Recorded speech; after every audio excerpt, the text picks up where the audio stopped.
Hello everyone, welcome once again in my YouTube channel in AK career academy. तो देखिए, अभी हम लोग क्लास 10 के केमिस्ट्री को पढ़ रहे हैं, जिसमें आपको तीसरा चैप्टर पढ़ाया जा रहा है धातु और अधातु, यानी मेटल एंड नॉन मेटल। और इसमें पिछले क्लास में हम आपको धातु और अधातु के बारे में जो बेसिक कॉन्सेप्ट वाली बातें थी उसके बारे में हम समझाए थे, जिसमें आपको बताया गया था कि धातु और अधातु की संख्याओं का रेशियो क्या होता है, ये होता क्या है। साथ ही साथ कुछ प्रमुख धातु और अधातुओं के बारे में हम आपको समझाए थे, उसके परमाणु संख्या के साथ, निष्क्रिय गैस और उसके परमाणु संख्या क्या होती है, उसके इलेक्ट्रॉनिक विन्यास के साथ आपको बताए थे। अगर आप वो वीडियो नहीं देखें तो इस वीडियो के डिस्क्रिप्शन में उसका लिंक है, आप वहां से देख सकते हैं। और आज के क्लास में हम आपको बताने वाले हैं धातुओं के भौतिक गुण के बारे में, यानी फिजिकल क्वालिटीज ऑफ मेटल्स। एक धातु के कौन कौन से फिजिकल क्वालिटीज हो सकता है, भौतिक गुण, उसके बारे में हम डिस्कस करेंगे। तो देखिए, सबसे पहले हम आपको बता दें कि धातुओं के भौतिक गुण में आपको जानना है इलेक्ट्रॉनिक विन्यास। ठीक है, समझिए, धातुओं के इलेक्ट्रॉनिक विन्यास की जब बात आती है तो कोई भी धातु हो उसका इलेक्ट्रॉनिक विन्यास जब हम निकालते हैं तो उसके इलेक्ट्रॉनिक विन्यास को निकालने पर यह पाया जाता है कि उसके अंतिम कक्षा में, यानी उसके संयोजी सेल में, धातुओं के संयोजी सेल में इलेक्ट्रॉनों की जो संख्या होती है वो सामान्यतः 1, 2 या 3 होता है। इसके संयोजी सेल में इलेक्ट्रॉनों की संख्या, मतलब इसके बाहरी कक्षा में इलेक्ट्रॉनों की संख्या 1, 2 या 3 होते हैं। ठीक है, अब आपको हम समझा दें, जैसे मान लीजिए कि कुछ एग्जांपल्स आपको देते हैं, सोडियम है, ठीक है, वैसे ही मान लीजिए कि मैग्नीशियम है, एल्यूमिनियम है। सोडियम का परमाणु संख्या 11 होता है, मैग्नीशियम का 12, एल्यूमिनियम का 13 होता है। ये तीनों धातु है और इसका इलेक्ट्रॉनिक विन्यास जब आप निकालेंगे ना, तो इलेक्ट्रॉनिक विन्यास इसका होगा 2,8,1, इसका होगा 2,8,2, इसका होगा 2,8,3। तो आप देख रहे हैं कि अंतिम कक्षा में 1, 2 या 3 इलेक्ट्रॉन जो है आते हैं धातुओं का, जब हम इलेक्ट्रॉनिक विन्यास निकाल रहे होते हैं।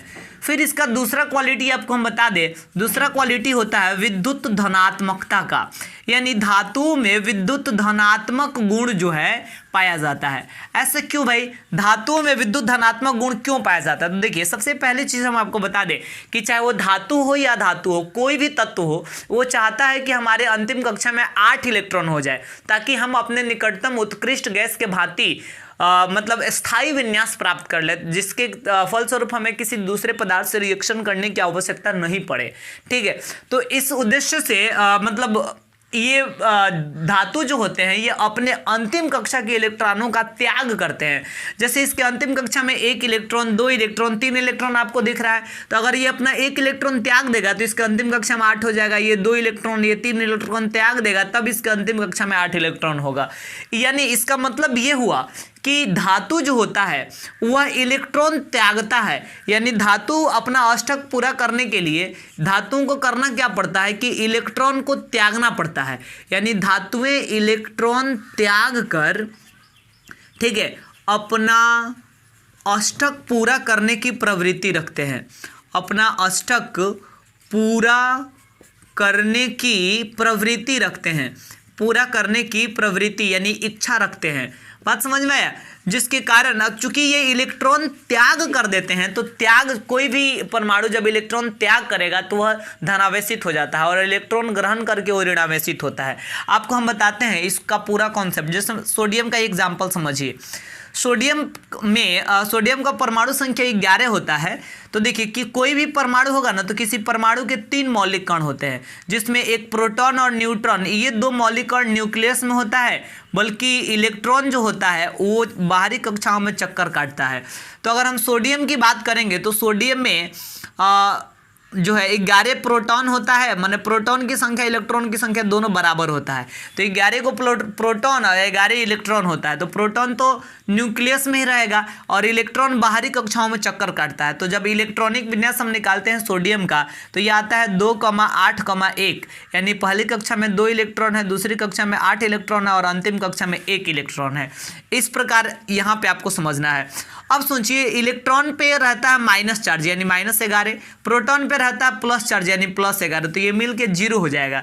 तो ये परमाणु जो है ना ये उदासीन होता है, लेकिन चूंकि इसमें इलेक्ट्रॉन त्यागने का गुण पाया जाता है, तो जब ये इलेक्ट्रॉन त्याग देगा ना तो इसके पास एगो इलेक्ट्रॉन त्याग देगा तब इसका अष्टक पूरा होगा। तो जब एक इलेक्ट्रॉन त्याग दिया तो इसको इलेक्ट्रॉन की संख्या 10 हो जाएगा, लेकिन प्रोटॉन की संख्या 11 ही रहेगा। तो आप यहाँ पे समझ सकते हैं कि -10 और +11, तो ये मिल के क्या होगा, ये +1 बच जाएगा, यानी इस पे धनावेश जो है बच गया। इसलिए धातुओं में विद्युत धनात्मक गुण पाया जाता है, यानी धातुएं जो होती है वो विद्युत धनात्मक होती है, ऐसा माना जाता है। तो बस आपको सीधी तौर पे यही याद रखना है कि चूंकि धातुओं में इलेक्ट्रॉन त्याग कर और अपना अष्टक पूरा करने की प्रवृत्ति पाई जाती है, इसलिए धातुएं विद्युत धनात्मक होती है, क्योंकि इलेक्ट्रॉन त्याग कर कोई भी परमाणु धनात्मक मतलब धनायन का निर्माण कर देता है, धनावेशित हो जाता है।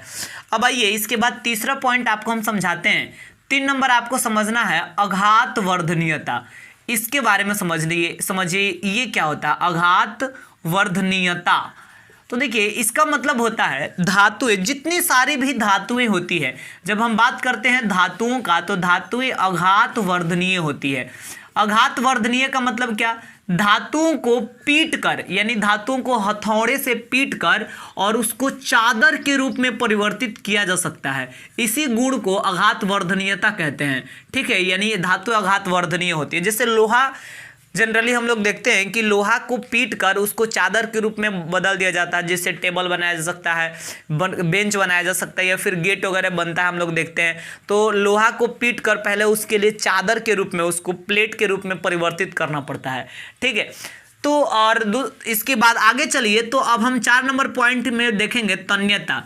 तन्यता की भी अगर हम बात करें तो देखिए धातुएं जो होती है, धातुओं की अगर हम बात करते हैं तो धातुएं तन्य भी होती है, यानी धातुओं में तन्यता का गुण भी पाया जाता है। इसका मतलब ये हुआ कि इसको खींचकर, तन्यता का मतलब होता है कि जब धातुओं को खींचकर तार के रूप में बदला जा सकता हो तो उसको हम तन्यता कहेंगे।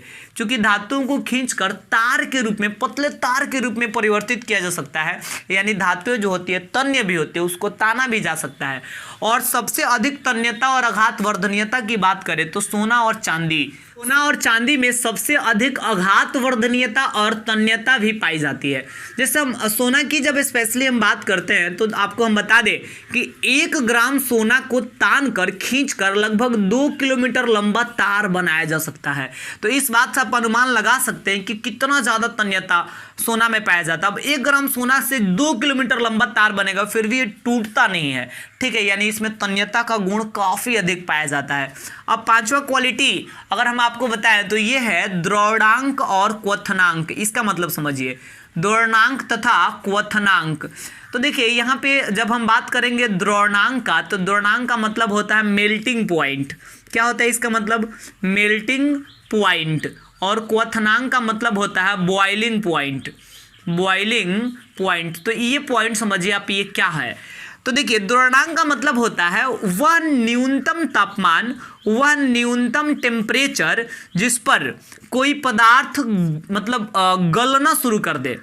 वह न्यूनतम तापमान जिस पर कोई पदार्थ है, कोई धातु है, वह लिक्विड के फॉर्म में बदलना शुरू कर दे, यानी वह टेम्परेचर जिस पर पहुंचने के बाद कोई पदार्थ गलना शुरू कर दिया उसको हम कहेंगे द्रवणांक।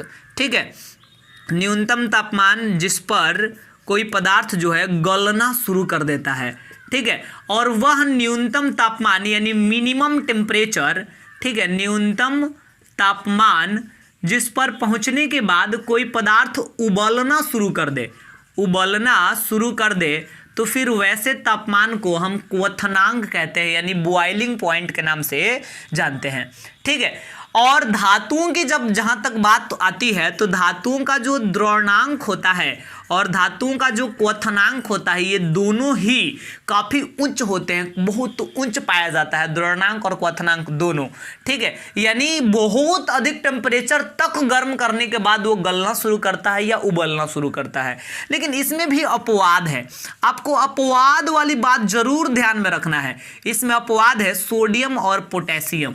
सोडियम और पोटेशियम जो है ये बहुत कम तापमान पर ही गलना और उबलना शुरू कर देता है। कम टेम्परेचर पे जब आप इसको मतलब गर्म कीजिएगा ना तो कम टेम्परेचर पर उबलना शुरू कर देगा, यानी इसका गलनांक क्वथनांक बहुत कम होता है, जिसके चलते धातु होते हुए भी इसको अपवाद के लिस्ट में हम शामिल कर रहे हैं। ठीक है, साथ ही साथ एक और एग्जाम्पल हम आपको बता दें, ये क्या है, सीजियम। सीजियम का आप नाम सुने होंगे, ये इसका एक अलग क्वालिटी है। इस असुर का गलनांक द्रवणांक इतना कम होता है कि हथेली पर रखे रखे गलना शुरू कर देता है, यानी हथेली पर रखे रखे ये पिघलना शुरू कर देगा, इतना कम इसका गलनांक होता है। लेकिन फिर भी ये धातु है, धातु का गलनांक तो भाई बड़ा ऊंच होता है, लेकिन ये धातु होते हुए इसका गलनांक निम्न है, जिसके कारण इसको अपवाद की श्रेणी में रखा जा रहा है। तो पांचवा पॉइंट भी क्लियर हुआ। 6 नंबर समझिए, छठा पॉइंट आपको जानना है, विद्युत और उष्मा का सुचालक। विद्युत और उष्मा का सुचालक, इसका मतलब क्या है समझिए, यानी good conductor of electric current and heat. यानी ये जो धातु की जब हम बात करते हैं तो ये विद्युत का भी सुचालक होता है और उष्मा का भी सुचालक होता है, दोनों का सुचालक होता है। इसका मतलब क्या, यानी धातु के एक सिरे से दूसरे सिरे तक, धातु में जब आप देखेंगे तो उसके एक सिरे से लेकर और उसके दूसरे सिरे तक आसानी से विद्युत धारा का भी प्रवाह हो जाता है और आसानी से उष्मा का यानी हीट का भी प्रवाह हो जाता है, जिसके कारण इसको विद्युत और उष्मा का सुचालक कहते हैं। अब जैसे हम लोग देखते हैं कि इलेक्ट्रिक जो हमारा सर्किट होता है, विद्युत परिपथ, उसमें कॉपर के तार का, एल्यूमिनियम के तार का इस्तेमाल किया गया रहता है। तो ये धातु है और धातु से होकर आसानी से बिजली यानी विद्युत धारा पार कर जाती है एक सिरे से दूसरे सिरे तक, इसलिए इसको विद्युत और उष्मा का सुचालक माना जाता है। साथ ही साथ उष्मा का सुचालक का मतलब क्या हुआ, तो इसका मतलब ये हुआ कि जैसे एल्यूमिनियम है या लोहा है या कोई भी धातु है, जब उसके एक सिरा को आप गर्म करेंगे ना तो उसका दूसरा सिरा अपने आप गर्म होने लगेगा, यानी हीट जो है, गर्मी जो है, उष्मा जो है एक सिरा से दूसरे सिरे की ओर अपने आप बढ़ने लगता है। जैसे मान लीजिए कि लोहा का एक रॉड है, उसको आप आग में ले जाकर ऐसे डाले हैं और दूसरे तरफ से हाथ से पकड़े हैं तो गर्म हो रहा है उसका दूसरा सिरा, लेकिन हाथ से जो जिस सिरा को पकड़े उधर भी उसका हीट तुरंत पहुंच जाएगा। इसका मतलब धातुएं जो होती है वो विद्युत धारा के साथ साथ उष्मा की भी सुचालक होती है, उष्मा की भी चालकता करती है। अब इसके बाद 7वां पॉइंट आपको हम समझा दे। एक मिनट, यहाँ एक चीज़ याद रखना है आपको, हालांकि जब हम अधातु पढ़ाएंगे तो आपको समझाएंगे भी। ये एक एग्जाम्पल है ग्रेफाइट का, बड़ा मतलब फ्रीक्वेंटली आपके एग्जाम में पूछा जाता है। ग्रेफाइट वैसे है अधातु क्योंकि कार्बन का एक अपरूप है, लेकिन इसके बावजूद भी ये विद्युत और उष्मा का सुचालक होता है, मतलब अपवाद है। ठीक है, अधातु जब हम पढ़ाएंगे तो वहां पे आपको समझाएंगे भी। सातवां देखिए क्या है, ये है भौतिक अवस्था। अगर हम धातुओं की बात करते हैं तो धातुएं जो होती है ये सामान्यतः ठोस अवस्था में पाई जाती है, यानी धातुओं का भौतिक अवस्था सामान्यतः ठोस होता है, यानी धातुएं सामान्यतः सॉलिड फॉर्म में ठोस अवस्था में पाई जाती है। ठीक है, धातुएं मतलब जनरली द्रव या गैस अवस्था में नहीं पाई जाती है। एकमात्र ऐसी धातु है, एकमात्र ऐसी धातु है जिसका नाम है पारा, इसको मरकरी भी हम कह सकते हैं। यह एकमात्र ऐसी धातु है, यह द्रव अवस्था में पाया जाता है, तो ये चीज़ आपको ध्यान में रखना है एक्सेप्शन के रूप में। अब आइए इसके बाद हम 8वां पॉइंट की बात करते हैं और यहाँ पे क्या कहा जा रहा है, तो इसमें आपको चमक के बारे में समझना है। 8वें पॉइंट में क्या जानना है, चमक यानी ब्राइटनेस। तो अगर धातुओं की बात करें तो धातुओं में एक विशेष प्रकार की चमक पाई जाती है और उस विशेष प्रकार की चमक को धात्वी चमक के नाम से जाना जाता है। लगभग सभी धातुओं में वो चमक पाई जाती है, अलग प्रकार की चमक, जिसे धात्वी चमक हम कहते हैं। 9 नंबर पॉइंट आपको हम समझा दें, ये क्या है, ध्वनि। धातुओं की अगर बात करेंगे तो देखिए, धातुओं को जब हम पीटते हैं तो धातुओं को पीटने पर एक विशेष प्रकार की ध्वनि सुनाई देती है। धातुओं को पीटने पर टन टन या झन झन की एक ध्वनि सुनाई पड़ती है। ठीक है, और इसी विशेष प्रकार की ध्वनि को धात्वी ध्वनि के नाम से जाना जाता है। एल्युमिनियम, जैसे आप बर्तन में आप देखे होंगे, एल्युमिनियम वगैरह का जो बर्तन बनता है, धीरे से पीटने पर टन से आवाज़ सुनाई देता है, यानी उस धातुओं को पीटने पर एक विशेष प्रकार की ध्वनि भी उत्पन्न होती है।